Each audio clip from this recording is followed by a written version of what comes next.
नर्क क्या है? जानिए गौतम बुद्ध के जीवन की कहानी से वर्टिकल बार। दोस्तों, यह जीवन इतना बड़ा नहीं है जितना बड़ा आप इसे सोचते हैं। पर क्योंकि आपको लगता है कि आपका जीवन बहुत लंबा है, इसीलिए आप अपनी ऊर्जा को बेवजह की चीजों पर बर्बाद कर देते हैं, जैसे ईर्ष्या, घृणा और लालच। दोस्तों, क्या आप सोच सकते हैं कि कोई व्यक्ति अपने पूरे जीवन को किसी से ईर्ष्या करने में बिता दे? दोस्तों, आज मैं आपके साथ एक ऐसे व्यक्ति के जीवन की कहानी शेयर करने वाला हूँ जो अपने पूरे जीवन को गौतम बुद्ध से ईर्ष्या कराने में बिता देता है। दोस्तों, वह व्यक्ति बुद्ध का भिक्षु भी बना और रिश्ते में वह बुद्ध का चचेरा भाई भी था और उसने बुद्ध के साथ ज्यादा समय भी बिताया था, लेकिन फिर भी उसका जीवन रूपांतरित नहीं हुआ। जानते हो क्यों? क्योंकि उसने अपने भीतर कड़वाहट के बीज बोकर रखे हुए थे और उस व्यक्ति का नाम देवदत्त था। दोस्तों, देवदत्त ने बुद्ध को मारने की बहुत बार कोशिश करी, लेकिन वह हर बार असफल रहा। एक बार देवदत्त यह सोचता है कि वह राजा अजात शत्रु की सेना को लेकर बुद्ध को और उनके सभी भिक्षुओं को समाप्त कर देगा। देवदत्त राजा के पास जाता है और उनसे कहता है कि राजन, आप मुझे अपनी सेना दीजिए और मैं आपकी सेना के मदद से उस बुद्ध और उसके संघ को समाप्त कर दूंगा। लेकिन इस बार भी देवदत्त असफल हो जाता है, क्योंकि अब तक राजा अजात शत्रु भी गौतम बुद्ध का अनुयायी बन चुका था। राजा देवदत्त से कहता है कि बुद्ध को मारना तो दूर की बात है, अगर उनको छोटी सी खरोच भी आई तो मुझसे बुरा कोई नहीं होगा। मैं चाहूँ तो अभी तुम्हें मृत्यु दंड दे सकता हूँ, लेकिन जाओ, मैं तुम्हें छोड़ता हूँ, क्योंकि अब मैं बुद्ध का अनुयायी हूँ। इसीलिए बेवजह की हिंसा मुझे शोभा नहीं देती है। बुद्ध को अगर किसी ने एक बार खुले दिल से सुन लिया तो वह कभी भी बुद्ध से ईर्ष्या नहीं कर सकता। उस समय तो देवदत्त वहां से चला जाता है, लेकिन वह तय करता है कि वह अकेला ही बुद्ध की हत्या करेगा। उसके कुछ दिन बाद बुद्ध अकेले ही भिक्षाटन के लिए एक पहाड़ी के रास्ते से जा रहे थे। देवदत्त उस मार्ग में पहले से ही छिपा हुआ बैठा था। उसका उद्देश्य था कि मौका मिलते ही वो बुद्ध पर हमला कर देगा। जब बुद्ध देवदत्त के निकट जाते हैं तो देवदत्त एक वृक्ष के पीछे छिप जाता है, क्योंकि इतनी हिम्मत बुद्ध के शत्रुओं में भी नहीं थी कि वे बुद्ध पर सामने से वार करें। इसीलिए देवदत्त भी पीछे से वार करता है। वो बुद्ध के ऊपर पीछे से खंजर फेंककर मारता है, लेकिन उसका निशाना चूक जाता है। इतने में ही देवदत्त को सामने से कुछ लोग बुद्ध की तरफ आते हुए दिखते हैं, जिसके कारण वो पेड़ के पीछे ही छिपा हुआ रहता है।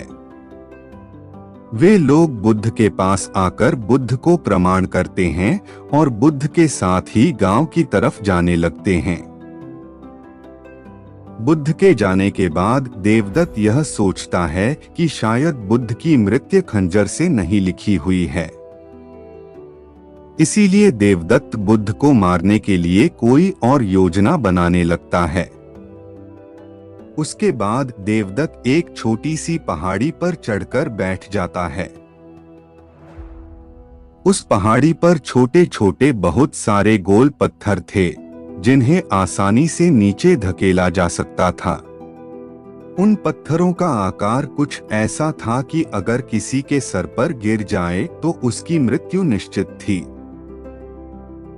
उस पहाड़ी के नीचे से आने जाने का रास्ता था और देवदत्त यह जानता था कि बुद्ध भिक्षाटन के बाद उसी रास्ते से वापस लौट आएंगे।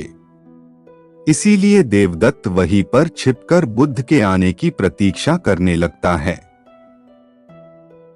कुछ समय प्रतीक्षा करने के बाद देवदत्त यह देखता है कि बुद्ध उस पहाड़ी के नीचे से जा रहे हैं।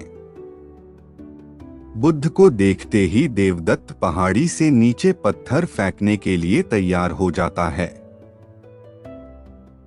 जैसे ही बुद्ध उस पहाड़ी के नीचे से जाने लगते हैं, देवदत्त ऊपर से पत्थर धकेलना शुरू कर देता है। उन पत्थरों से बुद्ध को तो कोई नुकसान नहीं पहुंचता है, लेकिन पत्थर धकेलने के कारण उसका पैर फिसल जाता है और पहाड़ी से लुढ़कते हुए नीचे गिर पड़ता है। उस पहाड़ी से नीचे गिरने के कारण वो बुरी तरह से जख्मी हो जाता है। बुद्ध यह जानते हुए भी कि देवदत्त उनके प्राण लेना चाहता था, फिर भी वे उसे जख्मी हालत में अपने भिक्षुओं के पास ले जाते हैं और उसका उपचार करना शुरू कर देते हैं। और यह देवदत्त का अंतिम समय था, यानी कि देवदत्त ने अपना पूरा जीवन बुद्ध से ईर्ष्या कराने में बीता दिया हुआ था। देवदत्त अब होश में था और अपनी अंतिम सांसें गिन रहा था। उसकी आंखों के सामने से उसका पूरा जीवन गुजर रहा था, लेकिन इस बार उसकी आंखों में पश्चाताप के आंसू थे और उसे अपनी गलती का एहसास हो रहा था। उसे अब यह बात समझ में आ रही थी कि जिसके वह प्राण लेना चाहता था वही उसके प्राण बचाने के प्रयास में लगा हुआ है। देवदत्त के आंखों से अब बहुत आंसू निकल रहे थे और वो अब बुद्ध की तरफ देख रहा था। बुद्ध उसके शरीर पर लेप लगा रहे थे। देवदत्त रोते हुए और लड़खड़ाती हुई आवाज में बुद्ध से कहता है कि मैं आपसे क्षमा मांगने के भी लायक नहीं हूं और मैंने आपको बहुत क्षति पहुंचाई हुई है। पर बुद्ध कहते हैं कि मुझे तो कुछ याद ही नहीं। बुद्ध के ये शब्द सुनते ही देवदत्त के आंखों से आंसुओं की धारा बहने लगती है और वो दोहराता है, बुद्धं शरणं गच्छामि, धम्मं शरणं गच्छामि, संघं शरणं गच्छामि।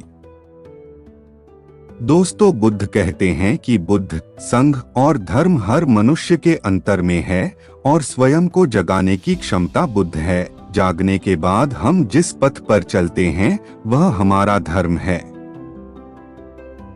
और स्वयं के मन को एकांतरित करना यानी उसे केंद्रित करना संघ है।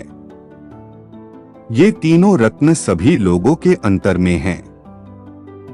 उसके कुछ क्षण में बाद देवदत्त अपना शरीर त्याग देता है। दोस्तों, मैं आपसे पूछना चाहता हूं कि देवदत्त ने जैसा जीवन जिया, क्या वह जीने लायक था? क्या नर्क किसी और जगह का नाम है?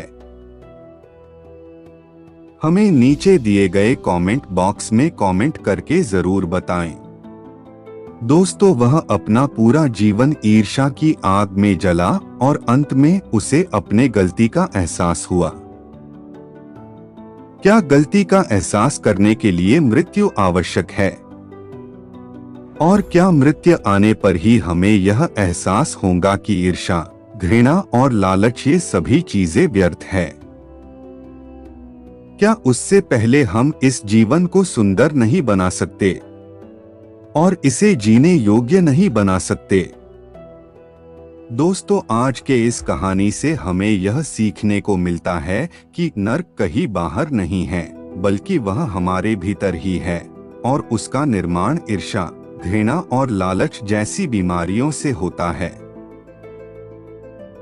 दोस्तों, आज की यह कहानी आपको कैसी लगी और आपको इस कहानी से और क्या क्या सीखने को मिला, यह नीचे कमेंट बॉक्स में कमेंट करके जरूर बताएं। दोस्तों, आप सबको यह गौतम बुद्ध की कहानी कैसी लगी कमेंट बॉक्स में जरूर बताना और हमारे YouTube channel HQ Hindi quotes को भी सब्सक्राइब कर ले।